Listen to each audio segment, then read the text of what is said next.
세상은 자기를 잃어버린 사람들이 많습니다. 나를 잃어버린 사람들. 사실 알고 보면 나를 잃어버린 사람들은 하나님을 잃어버린 사람들입니다. 하나님을 잃어버린 사람들이 너무나 많습니다. 그래서 자기를 잃어버린 삶을 살고 있습니다. 어떤 풍선 장사가 여러 가지 색깔의 풍선에 기체를 넣어가지고 하늘로 날려 보냈습니다. 높이 올라갔습니다. 그때에 한 흑인 꼬마 아이가 다가서면서 풍선 장사 아저씨한테 묻습니다. 아저씨, 까만 풍선도 하늘 높이 올라가나요? 그랬더니 그 풍선 장사 아저씨가 풍선통에서 까만 풍선 하나를 딱 꺼내가지고 기체를 확 집어넣어가지고 높이 날아 올라가는 것을 보여줬습니다. 그러면서 그 흑인 꼬마에게 다가서서 이렇게 말하는 것입니다. 얼마나 높이 올라가느냐는 색깔에 의해 결정되는 것이 아니란다. 그 안에 무엇이 들어있느냐가 중요한 것이지. 너도 의심과 열등감을 떨쳐버리고 예수님께서 도와주실 거라는 확신을 가지고 무슨 일을 하든 최선을 다하면 반드시 높이 올라가게 될 것이다. 너에게도 성공이 있을 것이다 라고 이제 꿈을 불어넣어 주었어요. 고개를 끄덕이던 이 꼬마 흑인 소녀는 훗날에 어떤 사람이 되었는가 하면 유엔 사무총장 다음의 자리 유엔 사무차장 랄프 번치라는 사람이었습니다. 나는 까만 사람인데 나는 하늘 높이 날아갈 수 있을까 하면서 늘 자신을 찾지 못했던 자기가 예수님 안에서 자기를 찾게 됐다. 또 하나님이 훌륭하게 그의 인생을 사용하게 되었다 하는 얘기였습니다. 하나님은 하나님을 잃은 인간의 수고에 대해서 진단을 하셨습니다. 어떻게 해요? 2절 말씀에 나오죠. 너희가 어찌하여 양식이 아닌 것을 위하여 은을 달아주며, 어찌하여 양식이 아닌 것을 위하여 내가 그렇게 돈을 써야 되느냐? 너의 생명을 위한 것이 아닌데, 어찌하여 그렇게 너의 삶을 거기에다가 써야 되느냐? 배부르지 못할 것을 위하여 수고하느냐?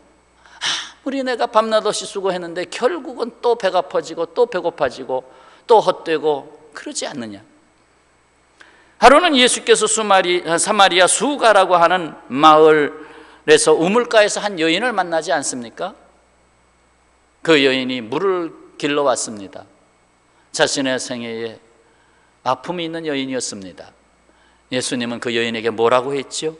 요한복음 4장 13절, 이 물을 마시는 자마다 다시 목마르려니와 내가 떠가는 그 물은 항상 너를 또다시 목마르게 하려니와 내가 주는 물을 마시는 자는 영원히 목마르지 아니하리니 내가 주는 물은 그 속에서 영생하도록 솟아나는 샘물이 되리라 하셨습니다. 뿐만 아니라 썩을 양식을 위하여 일하지 말고 영생하도록 있는 양식을 위하여 하라. 이 양식은 인자가 너희에게 주리라고 말씀하셨습니다. 이 세상은 배부르게 평안하게 살겠다고 하는 사람들에게 그렇게 기회를 호락 내어줄 수가 없습니다. 그렇게 할 수가 없습니다. 이해 득실을 따지는 이 세상에서 모든 사람에게 기회가 주어질 수 없습니다. 그러나 사랑의 하나님, 은혜의 하나님은 이해 득실을 따지지 않습니다. 바로 1절 말씀이지요.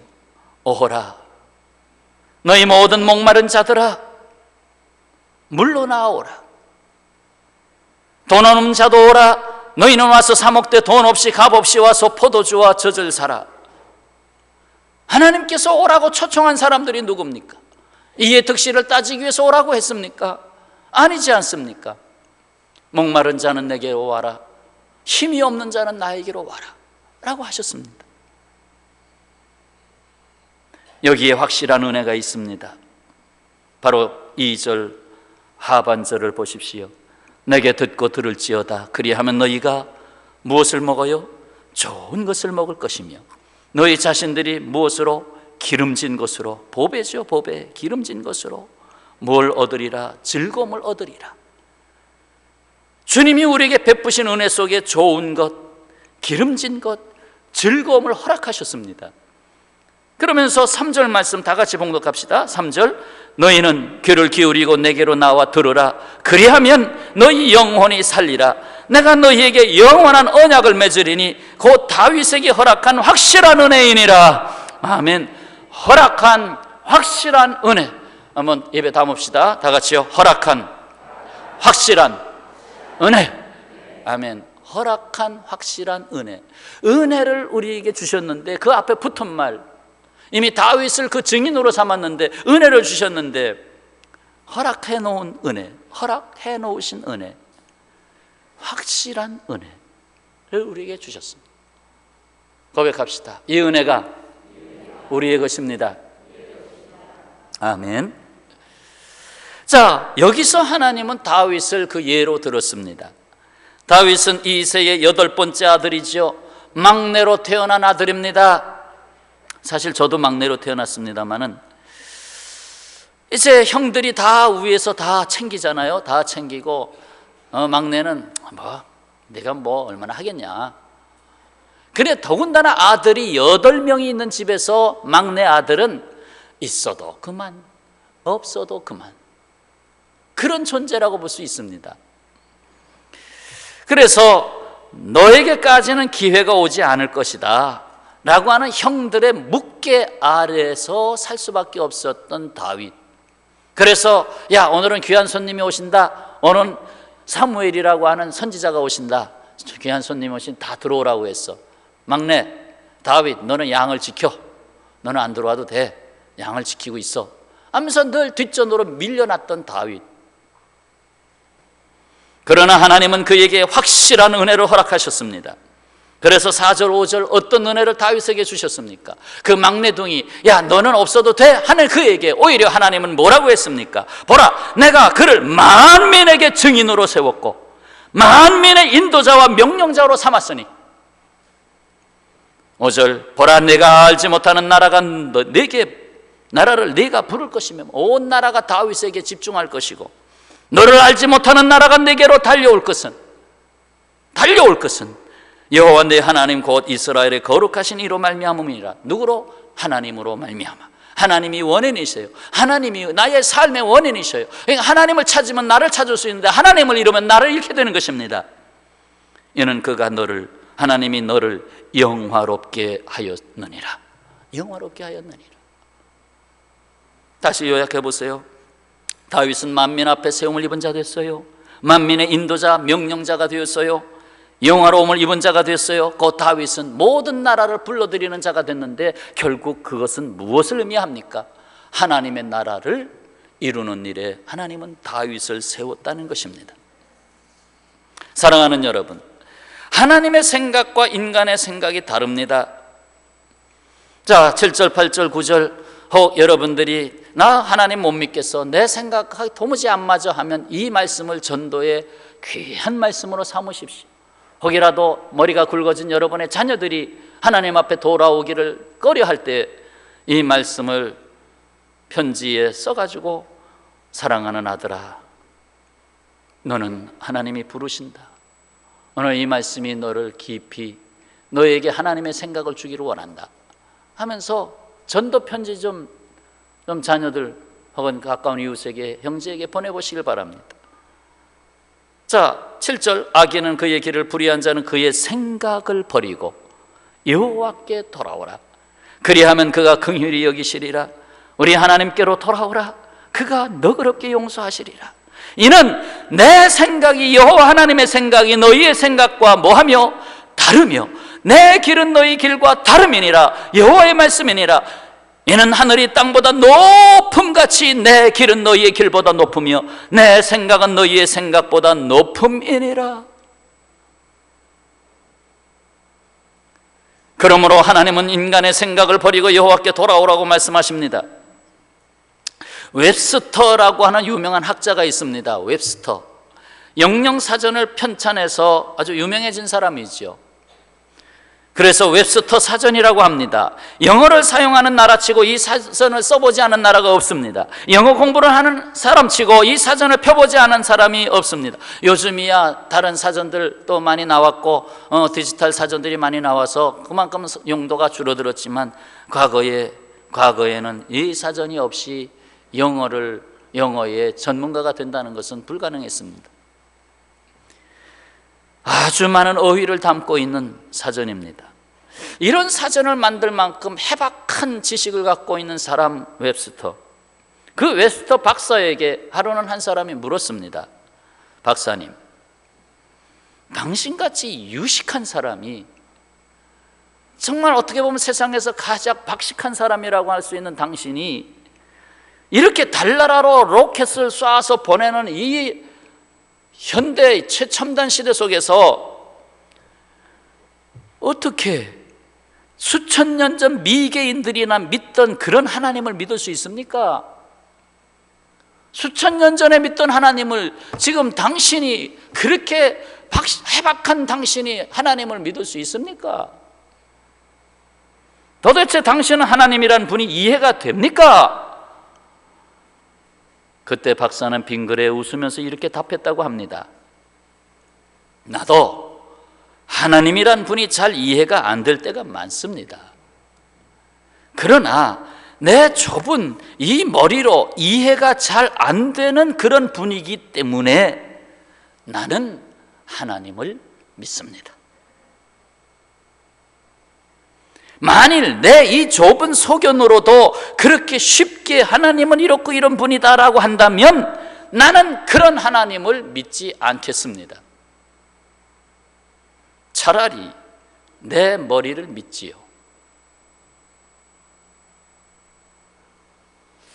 내 이 몇백 그램밖에 안 되는 이 머리 가지고 내가 하나님을 다 이해하고 줄을 다 꿰서 하나님은 이런 하나님이라고 할 수 있다면 나는 하나님을 믿지 않겠습니다. 내 머릿속에 들어갈 수 있는 하나님이라면 차라리 내 머리를 믿지 왜 하나님을 믿느냐 하는 이 말을 여러분 명심해 두셔야 합니다. 내 생각엔 도무지 하나님 믿어지지 않아. 왜 이런 일이 나에게 터졌지? 나는 똑바로 걸었는데 왜 하나님 내 다리를 부러뜨렸어? 나는 이런 하나님 이해할 수 없어. 나는 열심히 24시간을 뛰면서 장사를 했는데 왜 하나님이 이 사업을 일으키지 아니하고 또 부도가 나게 하고 망하게 하셨어? 난 이런 하나님을 이해할 수 없어. 나는 이런 하나님을 믿을 수 없어.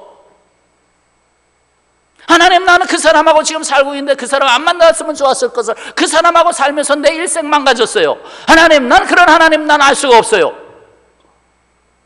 하고 말하고 있지는 않습니까? 적지 않은 사람들이 자신의 생각으로 이해할 수 없다고 하여 하나님을 믿지 않습니다. 전도를 해보면 또 그런 현상 똑같이 일어나지 않습니까? 내 생각에는 난 하나님 난 못 믿겠습니다. 내 생각에는. 이 세상 만물 우주의 기원에 대하여 아무리 연구를 해도 결국에 무에서 유로 간다고 하는 것을 규명할 수 없는 것이 인간의 지식입니다. 무에서 유로? 아무것도 없는 것에서 존재를 만들 수 있어요. 과학자들은 이 세상은 어느 날 갑자기 수소, 산소, 질소, 탄소들이 갑자기 번쩍하는 전기 자극을 받으면서 그것이 융합되면서 거기서 하나의 세포가 만들어지고 유기질이 만들어지면서 아메바가 형성하고 아메바가 세포 분열을 하면서 그 다음에 개구리가 되고 개구리가 원숭이가 되고 그리고 인간이 됐습니다. 이것이 과학자들이 말하는 방법입니다. 다른 방법이 없잖아요. 그러면 다시 한번 물을게요. 수소, 산소, 질소는 어디에서 왔으며 번쩍하는 그 에너지는 어디서 왔습니까? 라고 물을 때 답할 수 없습니다. 결국은 유에서 유로 가는 것이 과학자들이 연구하는 그릇입니다. 유에서 유로. 그래서 거기서 부분적인 진화가 발생하지요. 그러나 과연 이 세상 우주 만물은 어디서 왔으며 인간은 어디에서 왔으며 이것을 규명할 수 있는 과학자는 없다는 것입니다. 왜? 무에서 와야 되는데 무를 규명할 수가 없어요.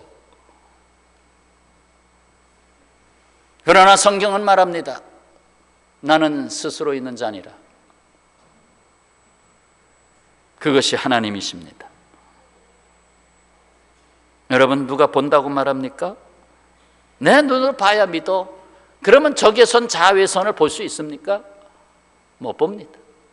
적외선 자외선, 아이 뜨거워, 이렇게 뜨겁지? 근데 적외선이 와서 닿는 거예요. 그래서 뜨거운 거예요. 적외선은 뜨겁잖아요. 적외선이 와서 닿는 거예요. 뜨거운 거예요. 안 보이잖아요. 나 듣는 거 왜 내가 들어야 돼? 내가 들어봐야 돼. 그래요? 2만 사이클 이상 16Hz 이하의 진동수는 들려오질 않습니다. 귀에 들려오질 않습니다. 베토벤이라는 작곡가, 음악의 성자, 악성이라고 불릴 만큼 대단한 음악가지요. 어느 날 그가 귀가 먹기 시작하잖아요. 그래서 점점 귀가 먹었어요. 먹으니까 사람들이 뭐라고 해요? 아이고, 저 베토벤 이제 음악가로서의 일생도 끝나는구나. 음악가는 귀가 중요한데 귀로 다 듣고 해야 되는데 이거 귀가 먹었으니 저 음악가로서 끝난 거 아니냐. 그러나 사실상 베토벤은 귀가 먹은 다음에 더 감동적인 작품들을 많이 만들어내지 않았습니까? 도리어 육신의 귀가 먹고 도리어 영적으로 주님께서 위로부터 주시는 그 음성에 귀를 기울이면서 더 좋은 작품들을 만들지 않았습니까? 사도 바울은 사람들의 생각에 대하여 분명한 사실을 가르쳤습니다. 로마서 8장 5절에 육신을 따르는 자는 육신의 일을, 영을 따르는 자는 영의 일을 생각하나니 육신의 생각은 사망이요 영의 생각은 생명과 평안이니라. 육신의 생각은 하나님과 원수가 되나니 이는 하나님의 굴복하지 아니할 뿐만 아니라 할 수도 없습니다. 육신의 생각을 갖고 살아가는 사람들은 하나님의 생각을 할 수도 없고 거기에 아멘 하고 굴복할 수도 없고 그렇게 할 수도 없다는 것입니다. 하지도 않을 뿐보다 할 수도 없다는 것입니다. 그래서 육신에 있는 자들은 하나님을 기쁘시게 할 수 없느니라. 사랑하는 여러분, 말씀으로 오신 하나님의 생각, 하나님의 길을 보십시오. 말씀으로 오신 하나님의 생각, 말씀으로 오신 하나님의 길, 그것이 10절 11절이죠 어느 날 비와 눈이 내립니다. 그 비와 눈이 내려서 땅을 적시고 메말랐던 땅에 새싹이 납니다. 열매가 연급니다. 그래서 비와 눈이 내려서 그냥 돌아가는 일이 없고 반드시 거기에서 열매를 낳는다는 것입니다. 이처럼 11절 내 입에서 나가는 말도 이와 같이 헛되이 내게로 되돌아오지 아니하고 하나님의 말씀도 결코 헛되이 내게로 돌아오지 아니하고 나의 기뻐하는 뜻을 이루며 내가 보낸 일에 형통함이니이다. 아멘. 반드시 하나님의 말씀이 올 때에는 그것을 이룬다는 것입니다. 그래서 이렇게 예배 시간에도 주님의 말씀이 여러분에게 임할 때 아멘, 내게 주시는 말씀이니이다 하고 받을 때에 그 말씀이 역사하는 거예요.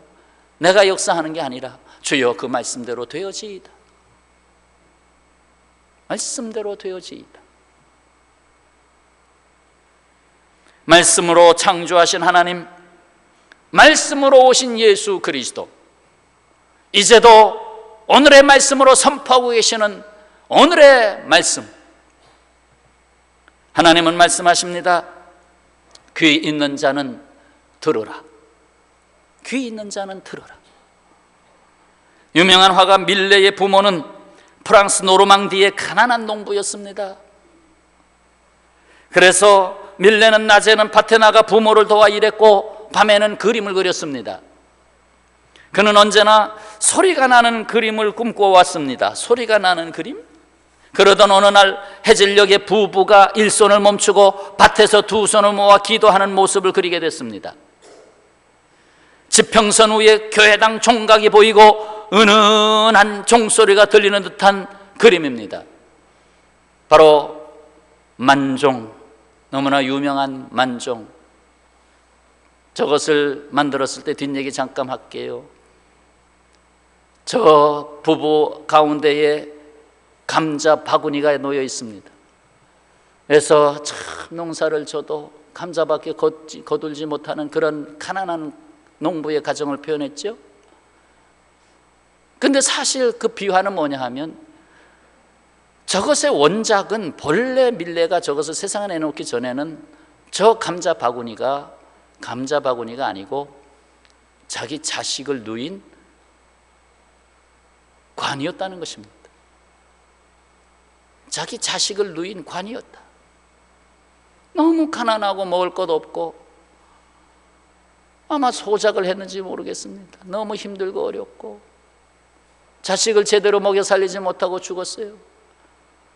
그래서 거기서 하나님 앞에 마지막 자식을 보내면서 기도하는 장면으로 본래는 그렸다가 그것이 어떻게 밝혀졌느냐 하면 저 그림이 헐값으로 팔렸다가 몇몇 사람의 손을 거치다가 미국으로 팔려나갔다가 미국으로 갔다가 저것이 나중에 저게 그냥 작품이 아니다 해가지고 다시 프랑스에서 거액을 주고 사들였습니다. 거꾸로.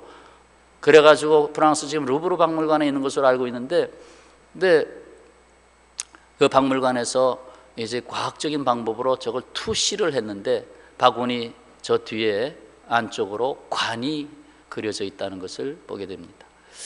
어쨌든 간에 그건 하나의 비유하고 중요한 것은 마지막 그래도 친구가 너 그대로 내보내면 안 돼. 그러지 않아도 너의 작품에 대해서 지금 비판하는 사람들이 많아. 너 그래가지고는 굶어 죽어. 내 작품은 결국 가난한 사람들의 이야기고 결국 돈 많은 사람들이 내 작품을 살 리가 없어. 그래서 그거 좀 바꿔야 돼. 그래서 친구의 조언을 받아들여서 마지막에 다시 덧칠을 해가지고 감자 바구니로 바꿨다는 얘기입니다. 어쨌든 간에 여기 이 작품을 가지고 친구들에게 자 그러면 이 작품에 제목을 붙여줘, 추천을 해봐. 그랬더니 친구들이 한마디씩 합니다. 기도하는 부부, 근면한 부부, 간구, 믿음의 대지. 그러나 여전히 만족스럽지 않았습니다. 그러나 한 친구가 이것은 만종이다. 종소리가 들려오지 않느냐. 이것은 만종이다. 저 멀리 교회다가 보입니다. 저 지평선 저 끝에 교회당 종탑이 하나 보입니다. 거기서 종소리가 땡그랑 땡그랑. 야, 만종이다. 만, 해질 무렵을 뜻하는 만과 종, 쇠종, 해질 무렵의 종소리, 만종. 본래 원제는 the angelus라는 말인데요. angelus, 시간을 알리는 종. 엔젤로스, 시간을 알리는 종, 이런 단어인데요. 그 원제입니다. 그래서 결국 이 작품을 보면서 야, 이 작품에서 소리가 들리지 않느냐. 땡그랑 땡그랑 우리 인생의 해질 무렵, 어떻게 보면 내 인생이 마지막 이 세상에서 끝날 무렵, 땡그랑 땡그랑. 그 땡그랑 땡그랑 교회 종소리가 너에게 무슨 말씀으로 들리느냐. 사실 요즘 교회 종소리 공해라에서 치지 않아서 다 교회들마다 종소리가 다 없어졌지만, 그러나 사실상 교회 종소리는 살아있어야 하지 않았을까. 땡그랑 땡그랑 땡그랑 땡그랑.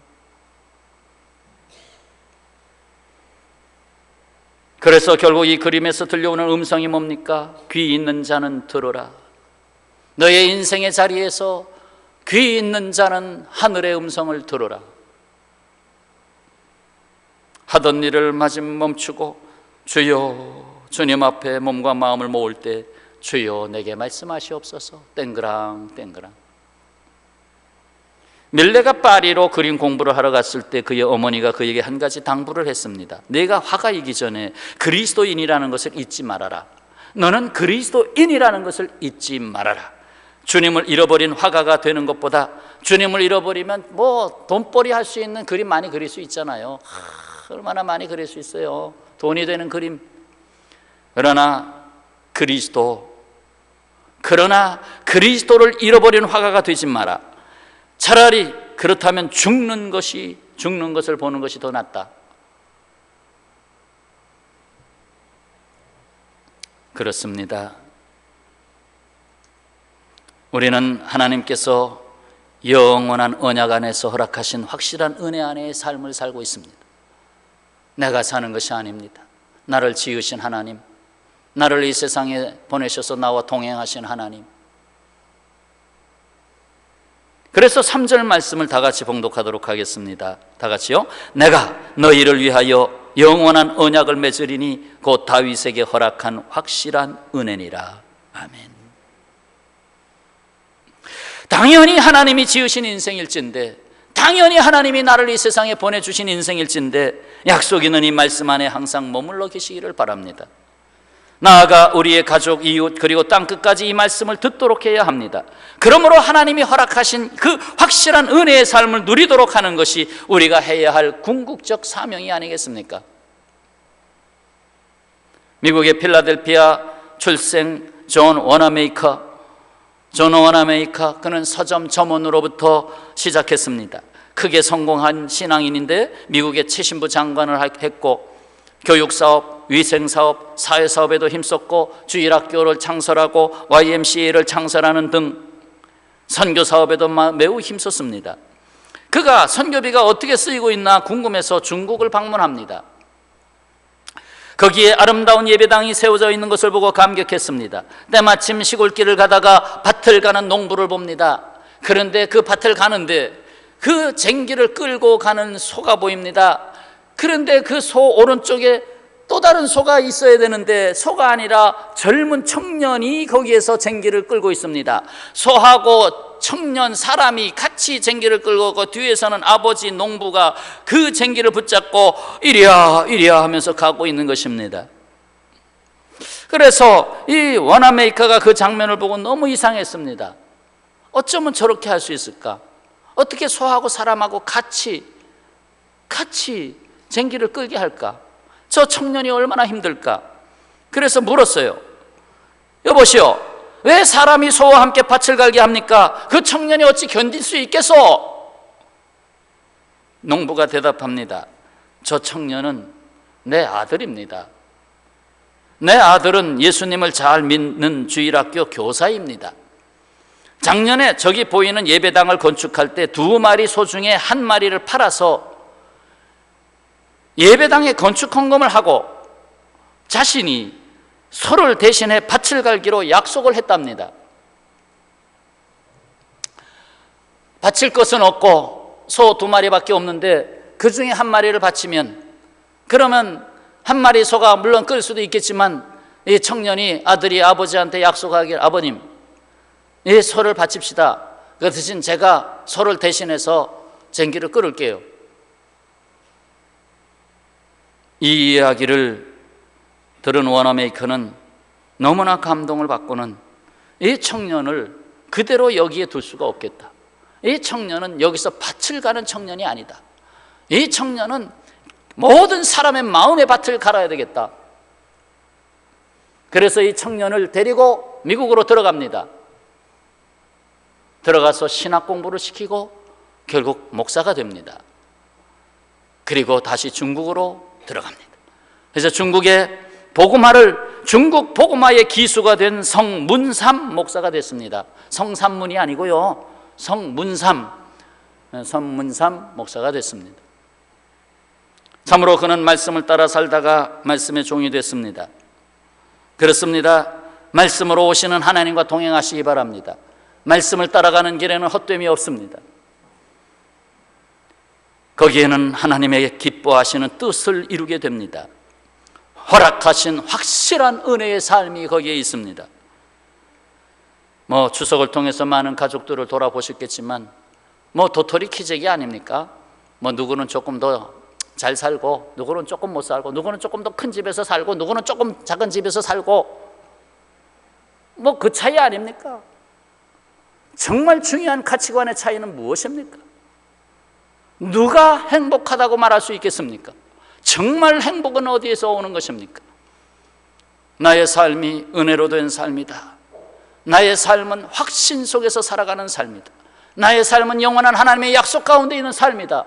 이런 사람하고, 이번에 지금까지는 잘 됐는데 이번에 투자하는 게 잘 돼야 되는데 이번에 투자가 잘못되면 완전히 망해, 이러면서 요행과 정말 불확실한 세상에다가 배부르지 못할 것에 수고를 다 거는 그런 삶으로 살아갈 것인가? 아무리 고난이 와도 이건 아니다. 그 뒤늦게 깨닫는 사람이 사사 삼손이지요. 그래서 삼손이 들릴라의 무릎에 머리를 기대어서 자기 뭐 이렇게 살다가 이게 아니구나, 머리가 다 잘린 다음에 힘을 다 잃고 꽁꽁 묶이고 이게 아니구나, 내가 맷돌을 돌리는 사람으로 살아야 되는 게 이게 아니구나, 하나님이 내게 주신 사명이 있는데 이게 아니구나, 하나님이여 내 머리가 자라고 있습니다, 이제 나에게 마지막 하나님 나라를 위해서 일할 기회를 주옵소서. 결국 그가 마지막에 블레셋 사람들이 잔치하는 집에 두 기둥에다 묶지 않았습니까? 거기서 그걸 잡아다녀서 기둥을 무너뜨리고 집을 왕창 폭삭. 그때 9.11 사태가 일어나지 않았습니까? 그래가지고 완전히 블레셋 사람들이 거기서 전멸하지 않았습니까? 자기도 거기서 죽고 결국 나의 마지막 순교를 통해서 지금까지 나의 살아온 헛된 삶을 마지막 여기서 갚겠습니다 하고 마지막 그렇게 갔습니다. 은혜를 입으면 삶이 변합니다. 그것이 12절 13절이죠. 그래서 너희는 기쁨으로 나아가며 평안히 인도함을 받을 것이요, 기쁨이 있는 삶, 평안이 있는 삶, 또 산들과 언덕들은 너희 앞에서 노래를 바라고 노래가 있는 삶, 들의 모든 나무가 손뼉을 칠 것이며 너의 인생이 손뼉 칠 인생이 되리라. 누가 너의 인생을 바라보며 손뼉 칠 인생이 되리라. 아멘. 손뼉 칠 인생이 되리라. 잣나무는 가시나무를 대신하여 나며, 그동안 너는 나무를 쿡쿡쿡쿡 찌르는 가시와 같이 살았지만 이제는 필요할 때 열매를 내어주는 잣나무와 같이 되리라. 찔레와 같은 나무가 아니라 이제는 화석류, 사시, 사철, 푸른 이파리와 꽃을 내는 화석류 나무가 되리라. 이것이 은혜 받은 자의 변화된 삶의 모습입니다. 하나님은 우리 인생을 그쪽으로 옮겨 놓으십니다.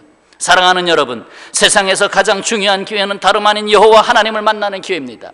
오늘 말씀의 결국 어디에다 적용을 해야 될까요? 이 모든 확실한 은혜가 누구의 것이 되어야 되느냐? 결국 하나님을 만나는 자의 것이 아닙니까?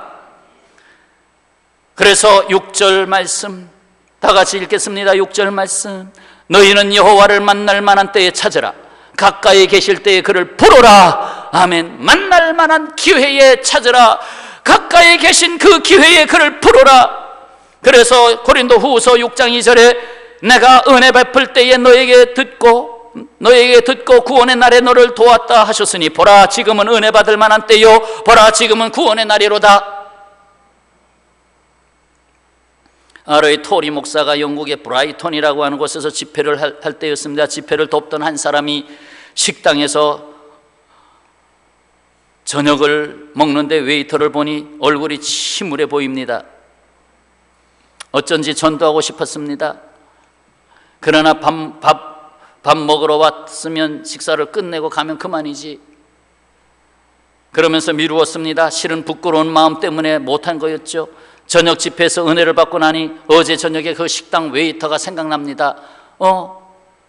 그래서 내일 아침에 다시 찾아가서 전도를 해야 되겠구나. 그래서 아침에 찾아가서 주인에게 웨이터 있습니까? 왜요? 이렇게 저차 합니다. 그래요. 안 됐습니다만 어제 자살을 했습니다. 사실 그 사람에게 전도할 마지막 기회였는데 하는 아쉬움을 남기고 돌아왔습니다. 하나님을 만날 기회를 놓치게 된 것이지요. 얼마 전까지만 해도 미국을 크게 부러워했습니다. 요즘 미국에 들어가는 사람과 나오는 사람이 뭐 비슷하다고 그러는데 미국을 참 부러워했습니다. 거기에는 기회가 있기 때문이었습니다.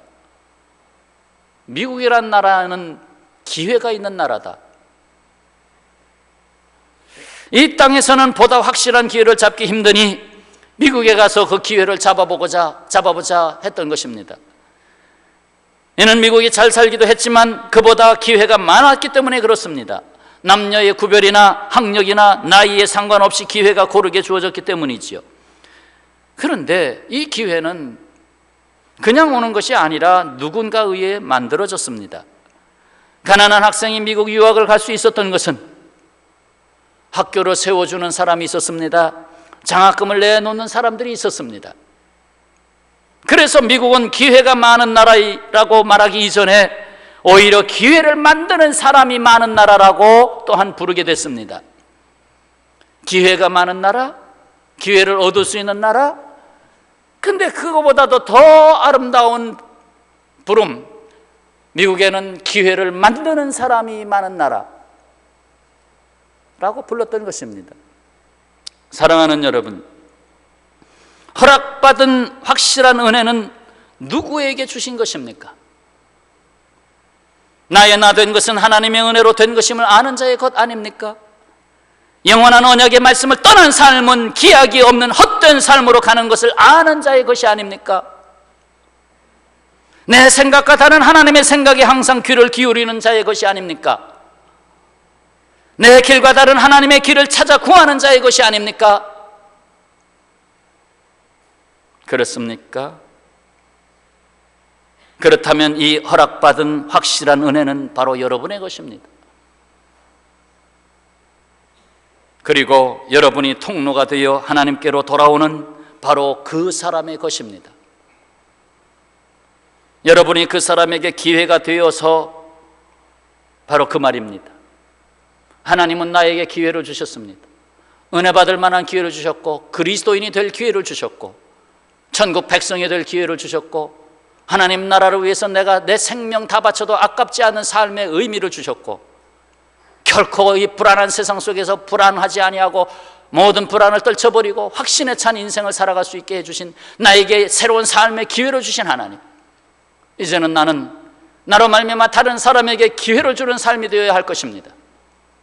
다른 사람에게 사랑할 수 있는 기회, 믿음으로 살아갈 수 있는 기회, 하나님의 부름 앞에 응답할 수 있는 기회, 하나님의 나라 기업이 될 수 있는 기회를 주어야 할 것입니다. 그것을 위해서 오늘도 우리는 이 말씀을 받았습니다.